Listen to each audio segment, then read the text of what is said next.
All right, we're going to get started here. First off, thank you for joining us on CRISPR Office Hours today. As we've been going strong for every Thursday for a few months now during the pandemic, and we're excited to have our third season, second episode today.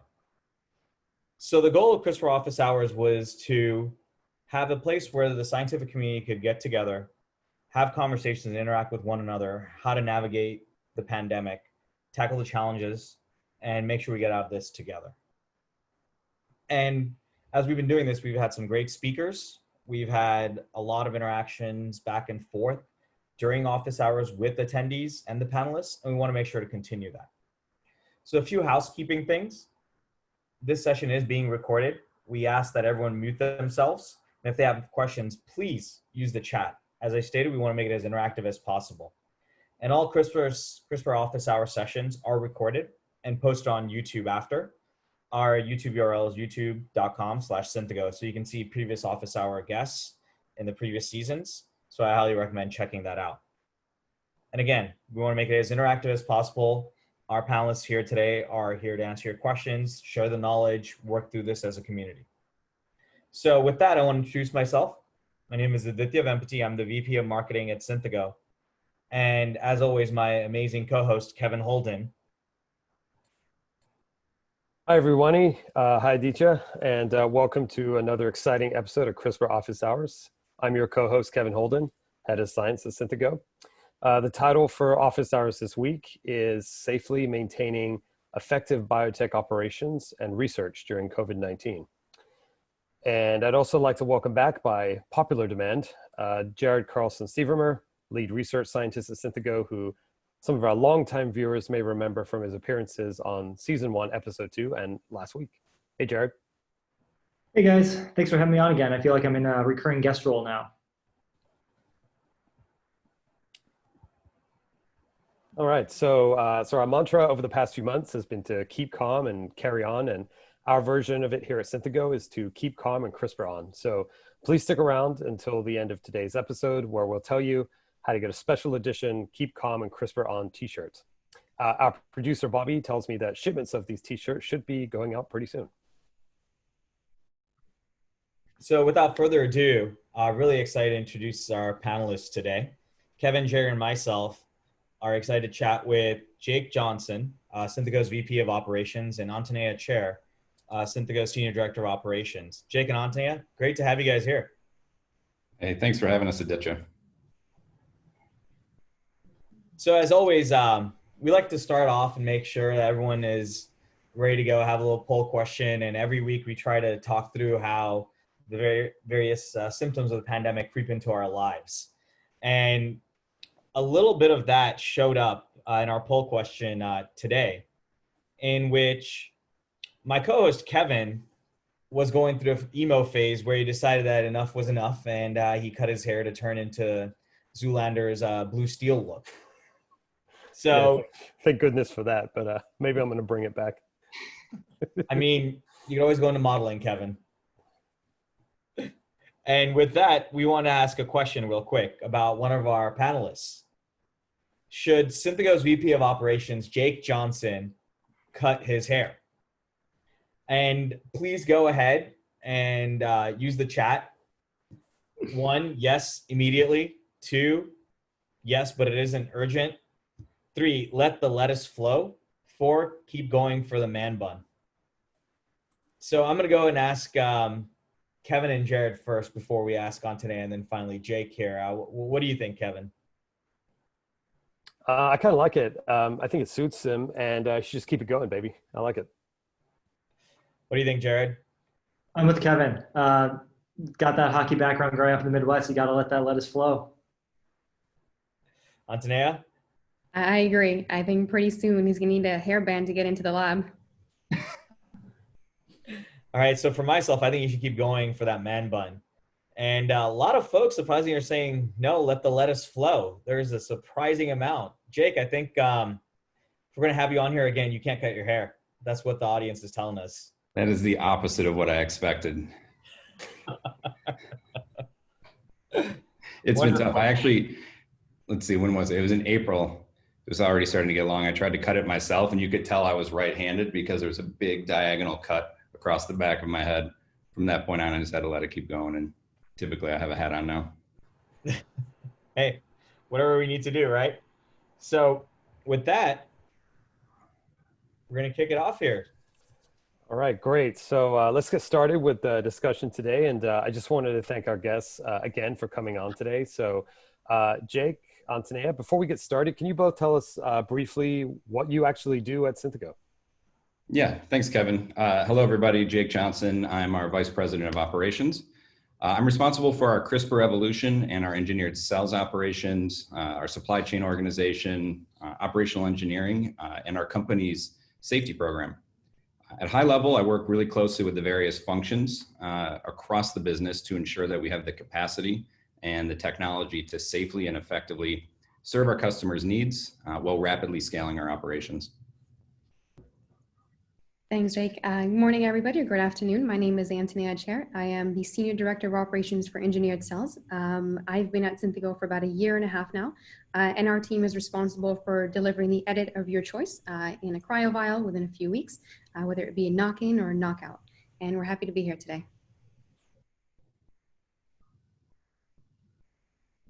Great. So Jake, can you tell us how you and your team first reacted to the news that a shelter in place was being issued for the San Francisco Bay Area, where Synthego is? Why was the decision made to maintain on-site operations at Synthego? Yeah, thanks, Kevin. To be honest, the news came as a bit of a surprise. It was hard to imagine closing off such a significant portion of our economy, both locally and across the nation. I've been involved with corporate safety for about 12 years, but pandemic protocol is certainly new to me. So as you mentioned, we're located in Redwood City, California, and our state was very quick to make efforts to flatten the curve. But that also meant that there weren't a lot of examples on how to successfully respond and ensure compliance and safety across the board. So prior to the shelter in place being issued in the middle of March, we were already reviewing supplies such as PPE. We were working with overseas vendors to understand supply chain implications, just based on the fact that the pandemic had such a significant outbreak overseas at that point in time. Once the shelter in place order was actually issued, the first thing we did was send that over to our legal team so they could review it and really ensure we had a good understanding of the implications and the expectations. And then from that point, I started reaching out to industry peers and former colleagues. I saw one of them, Ted Tisch, is actually on the call. I saw a little chat pop in. I think he voted that I should cut my hair. But realistically, it was kind of a scramble at first, and I wasn't sure necessarily if larger companies like Thermo potentially had advanced notice of some of the changes that were coming down the line, just based on the implications to their workforce. And so several phone calls just to see how other businesses in our same industry were reacting. That same day, we pulled our leadership team together to establish a COVID-19 response team and begin planning for all of the mandates that were outlined in the order. Most of these orders are issued about 2 or 3 days before you actually have to be compliant with the additional mandates. And so, speed is certainly of the essence. In regards to remaining operational during this time and through the shelter-in-place order, that decision was one that required multiple perspectives. And so I'd mentioned the legal perspective. That one's mandatory. Make sure that we're actually covered as an essential business and legally allowed to maintain our operations. But then there's the moral perspectives that you want to consider, as well as the business aspects, and all of those combined really help to guide our decision. And so as an essential business, as classified by the state and the county orders, the perspective quickly switches to how do we do this safely? And so I've spent my entire career in biotech and have always been motivated by the fact that we're contributing to the betterment of human health. So personally, I felt motivated to find a way to help us maintain our operations and support our customers. But there's real implications to this type of a decision. The fact that we were already supporting many customers' COVID research and diagnostic efforts gave us as a company and as an on-site team something to rally around. And at the same time, COVID may be in the spotlight right now. but other ailments and diseases didn't go on hold as a result. And so ensuring that we could continue to advance our customer science was a focal point and of critical importance to us. And with that intent to remain operational, our COVID-19 team pivoted to how do we do this safely and how do we do this effectively.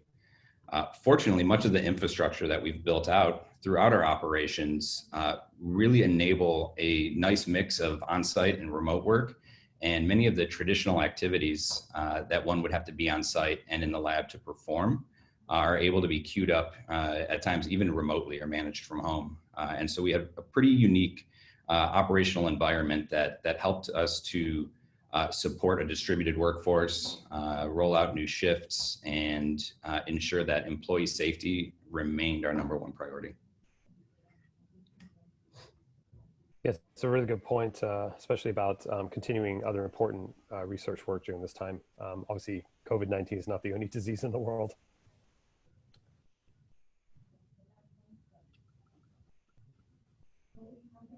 So as we're going through this and you're hearing the state mandate orders come in, Jake, I want to ask, how did you go about assembling and implementing a COVID-19 task force?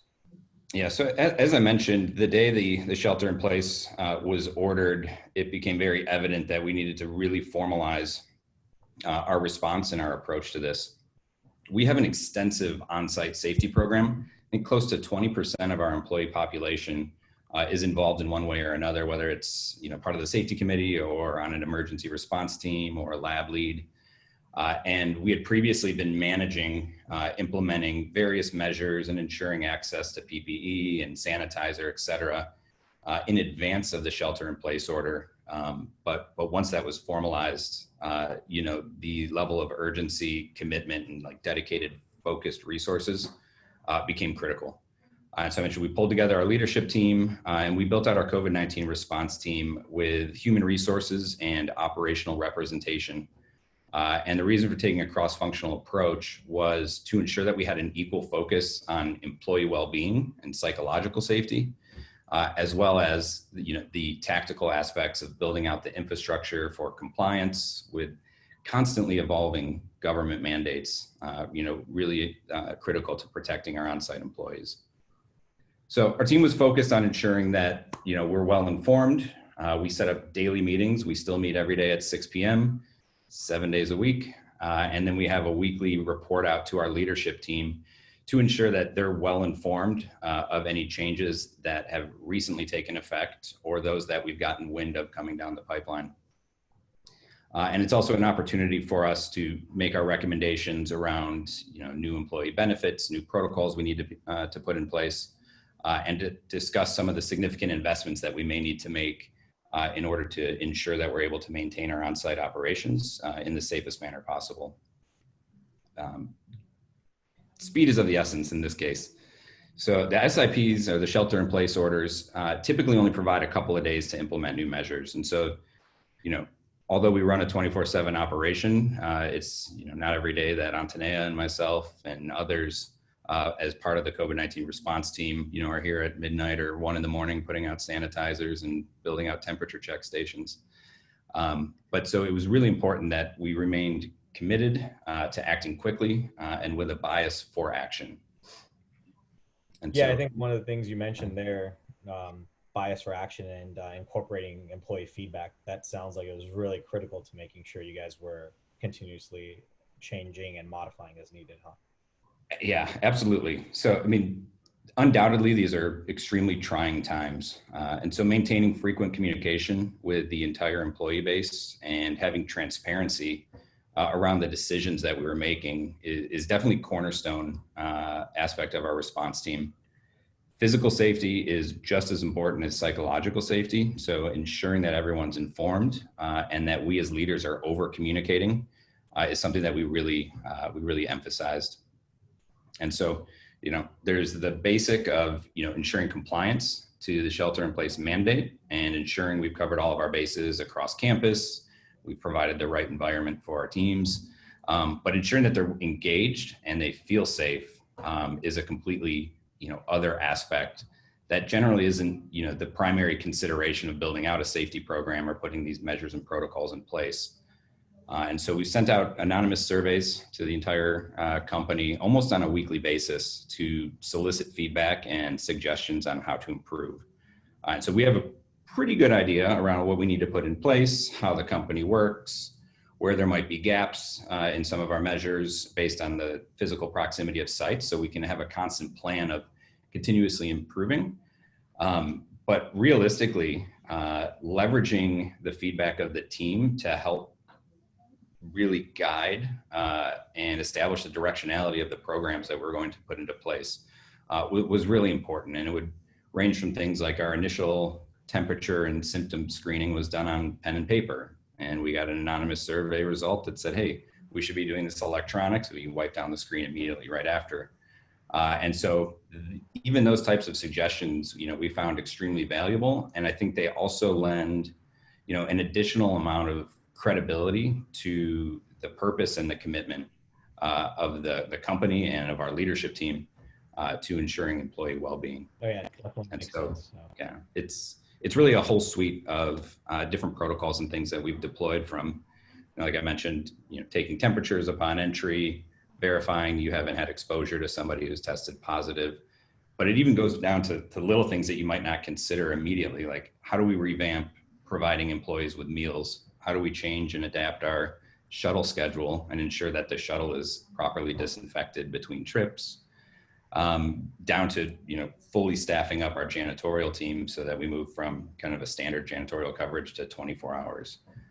And so it's quite a bit of work, and underneath the hood, there's really a lot of effort and thought that the response team had to really put into place to ensure that we were able to successfully continue our operations.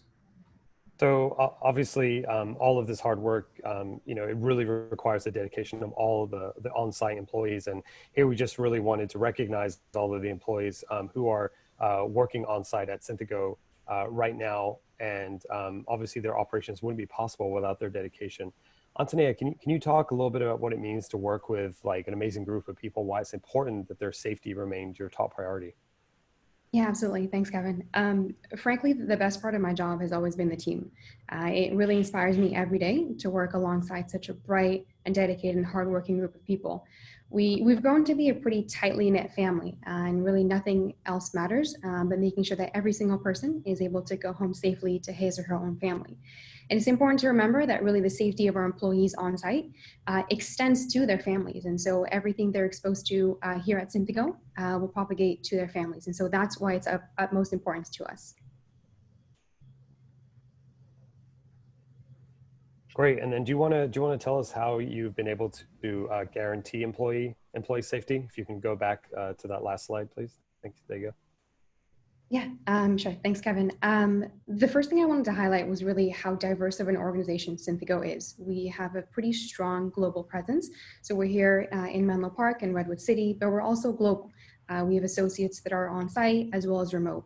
And so the first thing that we really need to do was evaluate the diverse organization that we have. And we had an HR directed assessment of all employees to determine whether or not some associates could work remotely or were required on site. And of those who were required, did their presence need to be 5 days a week, 4 days, 3 days, and 2 days? And what could we do to really minimize the number of people that could be on site to really maximize their safety? In conjunction with that, we wanted to make sure that anyone who was working remotely was properly equipped. And so through the help of our IT organization, we had a program in place that helped all of our remote associates have everything they needed for a good home setup. And so if you don't typically work from home, you may not have your desk set up, you may not have a keyboard, you may not have a monitor. And they're the things that you might take for granted. But to work 8 hours a day or more on a small laptop may not be the most comfortable. And so through kind of a multitude of different teams, we were able to get everything that people needed mailed out to them so that they could be comfortable working remotely for the time that they needed to be remote. We also, of course, made sure to have special accommodations for any associates that had unique conditions. We have our HR team that work closely with the managers as well as each associate. So if you had children that you wanted to care for, if you had a loved one at home, we made sure that every single associate had the opportunity to have unique accommodations for his or her own situation.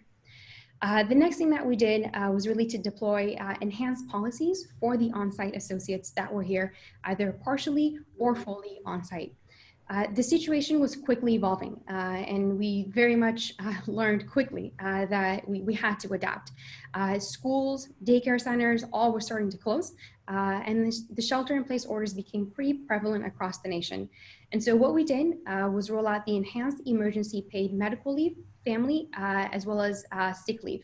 And these policies were really intended to make it a little bit easier for associates so that they wouldn't hesitate to stay home should they be symptomatic or need to care for a loved one. And so you shouldn't hesitate to call in and say, I'm going to stay home today, or I'm not able to come on site. I needed to care for somebody, or I'm not feeling well. And this removed some barriers that really helped our employees. The next thing we did was really focused on the on-site presence. And so we have various different spaces across the company. We've got conference rooms, we have break rooms, we have laboratory spaces, and obviously a lot of shared spaces. What we wanted to do was ensure that of the folks that were here on site, that there wouldn't be a congregation of greater than 2 or more associates based on the size of the room. And so what we did was go through an exercise of evaluating the occupancy for each space that we have, looking at the square footage in that given space, how much equipment or how much furniture do you have, and how much room does that leave for associates. And we took a pretty conservative approach. And so if you think about an airlock or a gowning room or a pass-through, even though you could, in theory, have 2 or 3 associates based on the square footage, we kept it to 1, just to make sure that we put in best practices to really prevent any folks from sharing a close space. This, of course, applied to our conference rooms, which have occupancy limits of 2 up to 5.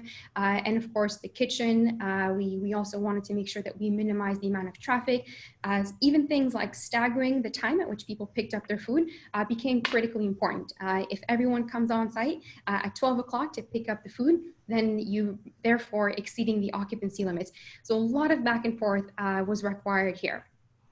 The other thing that we did to kind of further facilitate this was rearrange some of our equipment as well as some of our furniture. And so if you think about a traditional break room, given that we are a startup, we like to be close together. And pre-COVID, obviously this was highly encouraged. We have huge communal tables. They're all tightly packed. We've got sofas throughout the break rooms.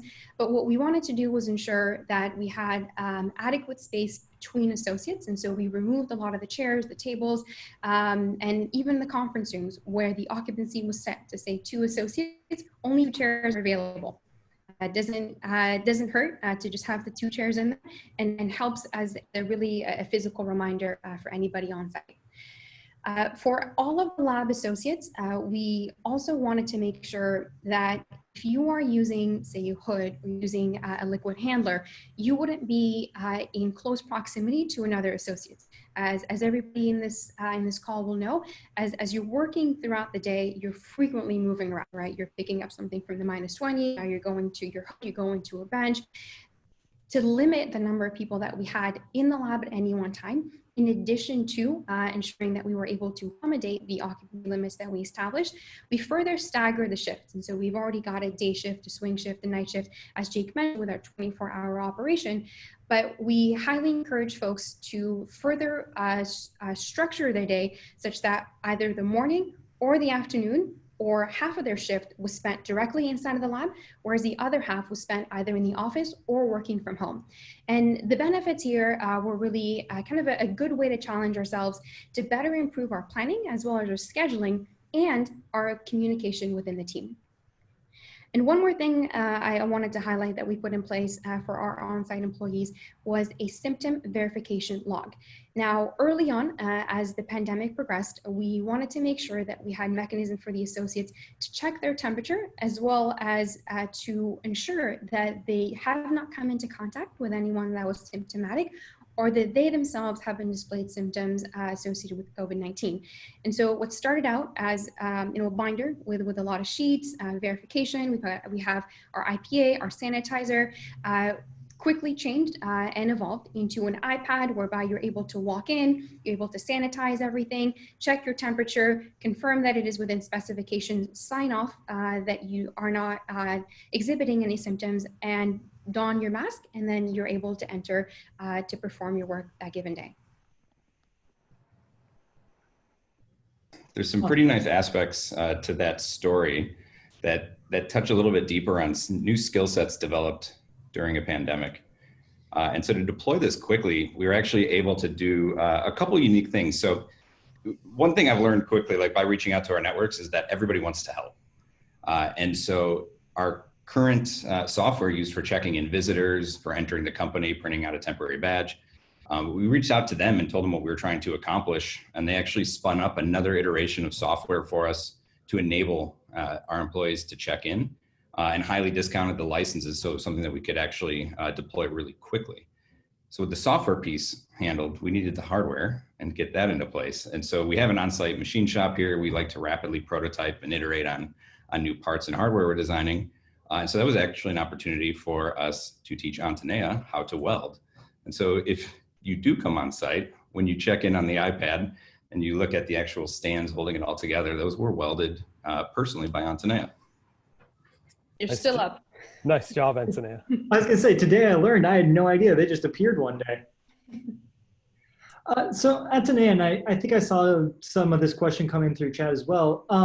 Can you tell us a little bit, like essentially how we were able to logistically maintain business continuity, especially given that so much of our business has to deal with handling of live cells, and anybody that's in kind of the bio space knows that cells aren't going to wait for you to come in and they don't know it's the weekend. So how were you able to make all this happen? Yeah, that's a great question, Jared. So as I previously mentioned, obviously Synthego is a very diverse organization. And so in early March, operations came together with research and development and really everyone that was on site to look at how quickly the pandemic was evolving. And we pulled together a list of all of our critical raw materials as well as our vendors. We set up daily check-ins every morning at 8 a.m. Across all teams to make sure that we were able to keep track of everything that we needed for the coming weeks. We quickly learned that everyone we contacted was facing the same challenge. When we asked them a question around business continuity, do you plan to remain functional? What is your inventory level like? None of them really had an answer. And so at this point, we really recognized the need to maintain those channels of communication open and to be transparent.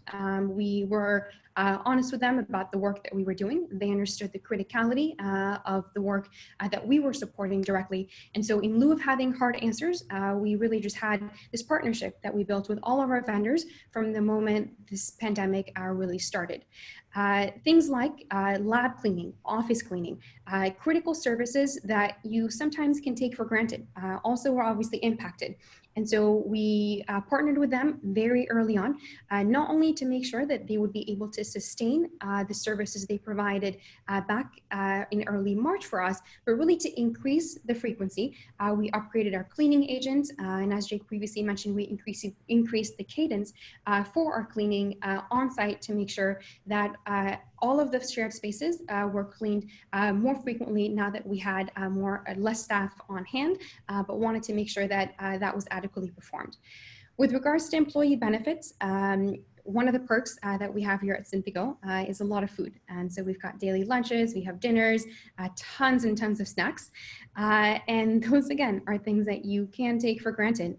But in the event of a pandemic where there is a shortage of really everything, and the importance of maintaining adequate stock of these things is something that you need to prioritize.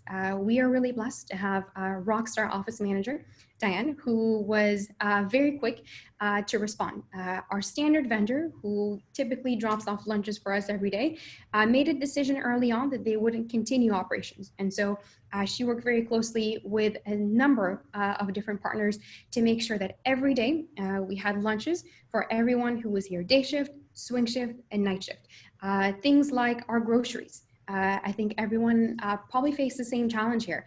If you tried going to Safeway or to Sprouts, anytime really during this pandemic, or let alone Costco, you know, the shelves were empty. And so how can we make sure that our employees on site had adequate groceries, milk, coffee, beverages, and fruit where the rest of the nation was really struggling. So the amount of coordination was really substantial, and it was almost an hour by hour verification to make sure that we had what we needed to make it through the rest of the day and then the next day. And then the one topic that typically comes up is obviously around PPE, or personal protective equipment. Here at Synthego, PPE is really inherent to our operational process, from face shields and lab coats to sterile gloves and N95 masks. And so ensuring that we had enough supply of PPE was not only necessary to ensure the safety of our on-site employees, but really to maintain our operation. So what we did here was partner closely with our vendors to make sure that we had enough quantities of the PPE to be delivered at Synthego, while ensuring that other critical businesses that remain in operation were also able to procure those critical raw materials for their medical and research needs. So this required a lot of close monitoring of our inventory levels on a daily basis, as well as a review of the historical performance and the consumption rates, and most importantly, a forecasted usage. This really challenges us to up-level ourselves from a planning standpoint, to work more closely amongst ourselves, to ensure that we understand how much we need through what cadence, and we communicate that effectively to our partners. And lastly, when you think about materials that are impacted during a global pandemic, typically you do think of just PPE, masks, gloves, and the like, but you tend to neglect other consumables. But when you think about the type of research that's currently underway as part of finding a solution for COVID, all of the labs are currently using the same consumables and reagents. And so due to the global shortage, one of our staples in the lab was impacted, and we were compelled to really get creative and find an alternate solution and a functional equivalent solution that could sustain our needs. And so I guess in short, lots of coordination and really need to be creative and start to find alternatives even before you need to. So that's a really good way of thinking about it. In terms of some of the lessons learned here. So going forward towards that, I want to ask Jake, what lessons can we share with the folks that are on CRISPR office hours? What are some of the recommendations companies out there like ourselves, as well as academic labs, should take into account that we can make so people walk away knowing how to tackle this if they are dealing with some of the situations right now or in the future as well? Yeah, certainly, Aditya. And just to expand on what Antinea was just describing with the supply chain implications, this was one where you actually kind of have to balance the greater good with ongoing operations. And so if you find a source for something, like we partnered very closely with a lot of critical vendors to ensure they understood the minimal amounts of material we would need, maybe even on a weekly basis, so that they could also ration out materials to other companies that might be running, test centers and facilities and stuff. And so it's kind of a balance, and we were able to work really successfully with our partners to ensure that, we didn't go into a situation where we were hoarding and potentially cutting off other businesses or operations from being able to successfully also make their contributions. So it's really been a pretty unique and collaborative approach, even to the point where, past peers would call up and be like, hey, do you have maybe a case of masks we can borrow? We're running low and our shipment's not going to come in until next week. And so it's really kind of been a very community approach, or communal approach to this, which is pretty enlightening. In terms of lessons learned, the first bullet I put on here is lead with empathy, and that might seem completely obvious, but it's really critical to solicit feedback and understand the unique situations of your employees. Going through this experience, I've learned quite a bit on a personal level that might not come up in a day-to-day conversation. And so, whether somebody may no longer have access to childcare, or they're caring for a loved one that has an underlying ailment or condition, it's really vital to be flexible and accommodating. And, part of this, and I think Antinea touched on it a bit, is like, if you think of operations or even, traditional lab work, that is something that, historically is, you just basically assume you have to be on site to be productive. But I mentioned a bit about our platforms and the level of automation and industrial controls and software systems that really wrap around that enable us to be even more flexible than we expected. And so we've actually had several employees within operations that have been working remotely full time. And those that we've been able to say, all right, let's stagger the shifts even within the shifts and still be able to maintain forward progress. And so really kind of reevaluating a lot of your preconceived notions is important when heading into this. I mentioned psychological safety earlier, and this one's really paramount. We're fighting an invisible enemy, and it often presents itself in asymptomatic forms. And so having very frequent touch points, communication, with the teams and with getting their feedback and ensuring that they have an opportunity either directly or anonymously to provide their feedback and give us opportunities to really address concerns that if one person brings it up, there's likely several that have thought it and maybe just didn't have the courage to bring it up, or maybe felt a little bit intimidated to ask for something above and beyond. And so really encouraging that open dialogue allows us to help ensure that not only do we put in the right physical controls to ensure our team is safe, but we've taken the approach, a very personalized approach to ensure that people also feel safe. Leveraging professional network. I've touched on this a bit, but it's been extremely valuable. I mentioned Ted's on the call. Ted and I are in contact very frequently, whether it's about supply chain issues or what are some new best practices for safety measures that we can deploy. It's been nice to have peers that you can call up to share best practices, to donate PPE, to hear about what's working really well from them, or maybe provide some suggestions on how we approached a similar challenge and overcame it. And so definitely I encourage people to leverage those around them to help shape and craft their individual response. That's why we're doing, right? Going through this like a community. So it's really poetic how you definitely have touched on that. It does align quite well with the reasoning behind CRISPR office hours and what we're trying to encourage. So yeah, that's a good plug. So additionally, through surveys, fireside chats, town halls, we really wanted to make sure that our senior leadership team was very visible, very present, and highly engaged in our response. And not that was something difficult to do, but as part of the COVID-19 response team, we made sure to put in the cadence of meetings, company-wide emails, and opportunities to engage so that it's pre-scheduled. We build up kind of that repetitive nature and establish the cadence so that we never go too long. It's typically only a couple of days before there's something company-wide that's communicated. It can become challenging to come up with new content from time to time. But I think just being present and available has also been an important cornerstone of this. And then, operationally, this is not really my strong suit, is patience, but it's critical with this. The SIP orders come out at a pretty consistent frequency, and it's constantly evolving. And the first one was really loosely worded, I think, to minimize impact, monitored for a couple of weeks, and you see that kind of a lot of things potentially that were intended to occur, within the outside community and economy weren't accelerating at the rate that, the county officials or state officials wanted to see. And so more stringent measures come out, and, we're reaching that point now where, some of the restraints are starting to ease a bit, and more people are starting to venture out. There's some restaurant, like outdoor options that are starting to open up. And, I feel, tremendously for those that are working remotely, because for me, it's like, I still get to see, the people I love to work with every day. My commute got a lot shorter.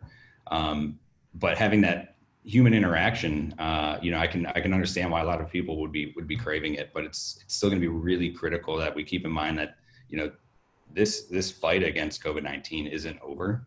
And so being patient, constantly adapting, and continuing to iterate and accommodate the employees is really important. And so, as I mentioned, some of these are, seem very obvious. And I think those of us on the response team have all had, different experiences with how we've, learned these lessons. But that was really the value behind having a cross-functional team and ensuring that we had significant presence from our human resources group. Both Lisa and Christy have been fantastic, and they really help us to balance out our approach and ensure that we've got the right intentions in place for our employees, and that they have a place to seek advice and guidance should they need assistance. Yeah, Jake, I can see that you and Antinea have both been, and the rest of the team, been extremely thorough. So I guess that's definitely a recommendation I think you'd have to give anyone trying to apply this to their situation, either in a industry or academic lab. So yeah, I really commend you guys on being so thorough, particularly with all the small details that are critically important. Actually, so I want to just shift the conversation slightly. So Jared, you're here with us. How did the fact that Synthego was able to remain operational and actually provide you with a safe environment help your research work? And maybe you can remind us the critical nature of that research that you were working on. Yeah, absolutely. So as we talked about last week, we've taken on this large-scale collaboration with originally the Krogan Lab, but larger scale, the UCSF QBI Institute. And if you missed that talk, you can go check out our YouTube page. But we've been researching a lot of the interactome of what's going on with SARS-CoV-2, and that means that we've had to do a lot of GKOs. And really, if Synthego hadn't remained operational and really running at the kind of efficiency that you wouldn't expect with having to shelter in place orders and moving people from shift to shift, we've still managed to churn things out really, really fast, and that's enabled us to really kick that, move that downstream and accelerate the kind of research that people are able to do. Just for example, with this kind of interactome, I have here written that more than 1,000 unique sgRNAs that we had synthesized, tested, and validated. I think we're actually up somewhere around 1,200 to 1,500 unique guide RNAs that these have gone from design to knockout cells in probably less than 2 weeks. So that's kind of a pace that's relatively unheard of in the genome editing field. And the fact that we're able to do that while being not necessarily understaffed, but making sure that we still have the right number of people in the right locations, then everything is moving forward, is absolutely critical. Kind of like what Jake and Antinea were talking about, is that this period of time has enabled us to develop automation pipelines that make it so that we can do lab work actually outside the lab, or we've developed a couple pipelines so you can actually do lab work at home, like what our operations team was talking about. And this is this is the idea of how can we do cell culture without actually having to touch the cells or having minimal amounts of touch time, so that you can get kind of shift works or build in shift inside of shift. So actually, if you want to go back one slide again, Aditya, so that if you think of a normal cell culture, is that you have one hood here and you have one hood here, and they're just lined up in rows and rows, and you're not really getting social distancing. And so if instead you can automate all that, and you can have your cell culture being done by robots and have that being scheduled, that decreases the amount of contact time. And those are kind of things that we've really, really been focusing on. And we've had some, fantastic scientists and automation engineers working to develop that. And that's something that we can even push forward going into the future to increase our capacity. With this, we've been able to develop over 1,200 knockout cell pools across 3 institutions, all that are doing BSL-3 work, meaning that they're actually able to study the virus in real time. And we're delivering these as live cell pools. So essentially researchers can get these cells, infect them with virus, and then get the results back to us within a week. I know within the past, I think last week we sent out something like 20 full 96 well plates to these 3 institutions, and they did the infections last week, and we're hoping to get data on it coming up here in the next couple of weeks. So again, this has just really enabled us to push research forward and keep going really, really fast. So if you want to go to the next slide, this is just, what we've really learned is that with research is that this SARS-CoV-2 and the shelter-in-place orders have really come up with greater collaboration, both within Synthego and outside of Synthego. So you can see on the right-hand side here, these are the 3 institutes that we've sent out knockout cell pools to the Institut Pasteur in Paris, the Icahn School of Medicine at Mount Sinai, and also Georgia State University, that they've gotten these cells and they're proceeding on. But we've also gotten a lot of really good alignment just internally, where between research, our dev teams, and our ops teams, like Jake and Antinea have talked about, is that because we're not on site nearly as much, there has to be a lot more back and forth, a lot more talking to each other, saying, hey, what are you doing? We're doing this. We found out it worked really well. How about you implement this?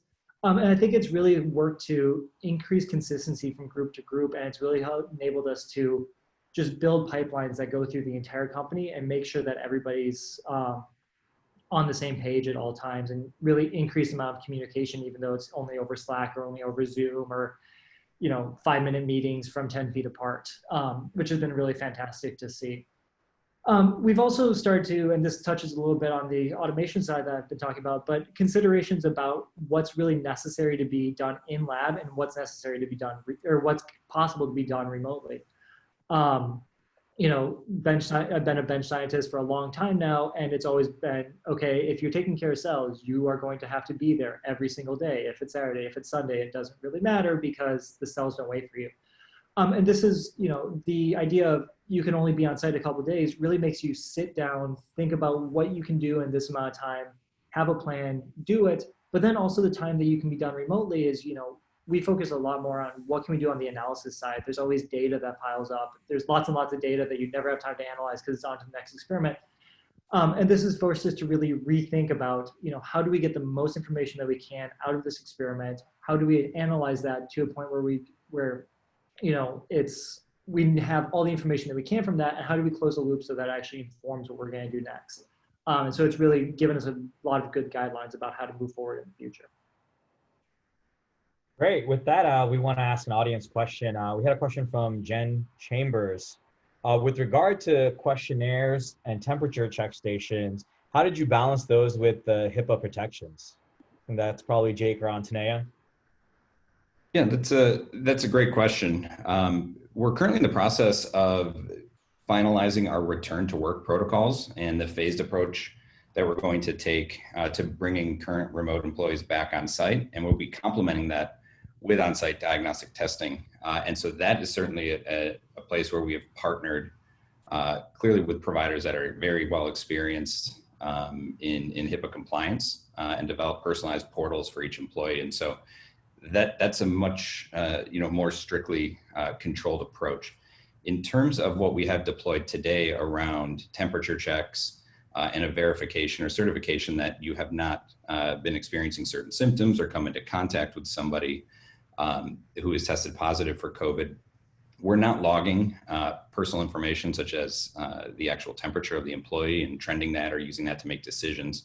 We're frankly ensuring that employees are cognizant of the needs to be safe on site and that we are not exposing the greater on-site population to additional risk should certain symptoms be displayed. And so any of those electronic logs that solely are your statement that certain conditions do not apply to you are tightly controlled and admin access only.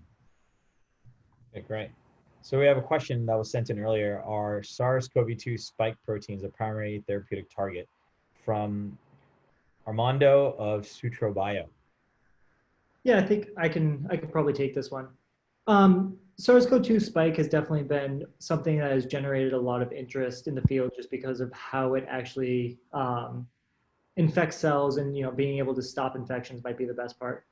I think there's a lot of different therapeutic strategies that are going on out there, and I think it really talks to the how much intrigue is being put on this, about how many different hypotheses are being put out there, and nobody knows exactly what the right therapeutic target is going to be.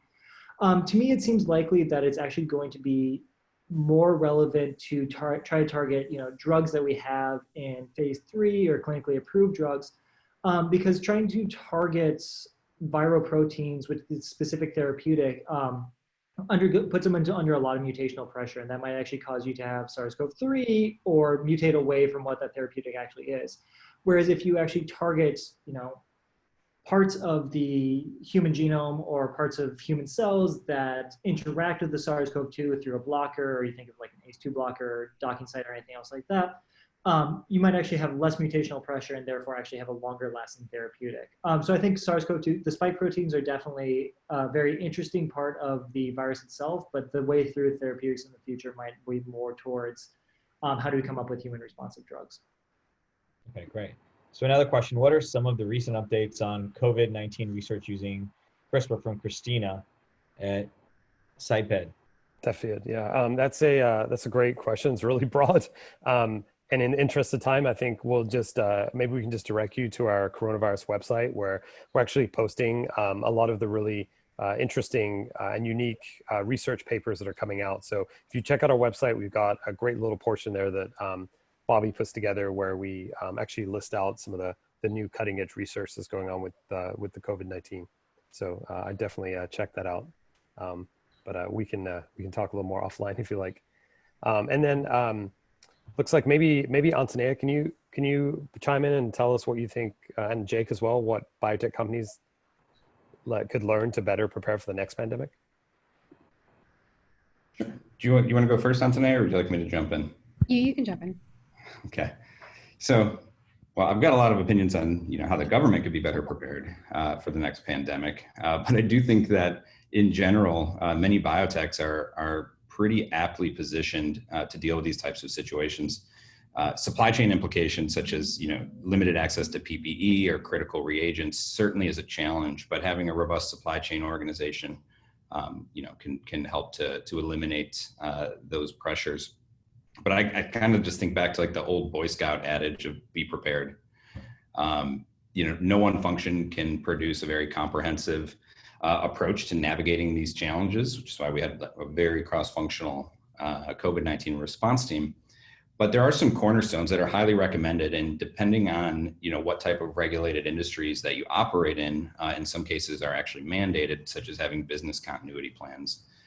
And so while most or many did not actually likely have verbiage or protocols in place for a global pandemic, I can definitely see this type of coverage being added into a standard business plan or continuity plan template, a well-engaged safety committee, and then over communicate. Transparency is really critical to keeping the team engaged. But personally, I found it very helpful to reflect on why am I personally involved in the biotech industry, and reflect upon the part that it's really our responsibility to help out here and to be part of the solution to battle COVID-19. So I guess I don't have a list of like one or two things specifically, but much of it I think is incorporated into the lessons learned that I shared a few slides back. Of course, people can reach out to you also, right, Jake? If they got questions. Absolutely. The only thing I'll add to what Jake mentioned is the importance of doing a retrospective. And so now that we've identified some areas of improvement, we've seen what works, it'd be valuable for your teams to come together, go through the pluses and deltas, and then put in action plans for whatever didn't necessarily work this time around, and then save the data. Any spreadsheet that was put together, any tool, any document, any checklist, those will come in valuable one day or another. And so don't underestimate the value of the work that was put in place today. That's a great point. Cool, Kevin. Yeah, right. So just to wrap up here, we're getting close on time. We've been working through this model of how research may pan out during COVID-19, and now we're starting to see the economy open up into this new normal. We're seeing a transition of people gradually going back into the lab. And so I think we just all need to realize that we could see a second wave. And so the importance of operational safety, like Jake and Antinea talked about today, is just as important as ever. So we'd like to thank Jake and Antinea, and most especially for their hard work, dedication, and leadership during this time. So thanks, guys. Yeah, it was great to join you all today. It's fun to be on this side. We enjoyed it. So Kevin, you want to tell us who's going to be on office hours next week? Yeah, sure. So next week, we're going to be joined by Neville Sanjana. He's a professor at the New York Genome Center in Manhattan, New York City. He runs a bioengineering lab that utilizes CRISPR to study neuroscience and cancer, and also doing CRISPR screens. And they recently published some great work using the RNA editing nuclease, Cas13. And they've really been at the epicenter of the pandemic in New York City, of course. So I'm sure Neville's going to have some interesting perspectives over what's gone down in the last few months over there. So. And then lastly, go to synthego.com/com to claim your t-shirt. And again, thank you, Jake, Antinea, Jared, for joining Kevin and myself. As always, it's been great. Thank you to our audience also. All right. Thanks, everybody. And thanks for joining. We'll see you next week. Thank you. Having us.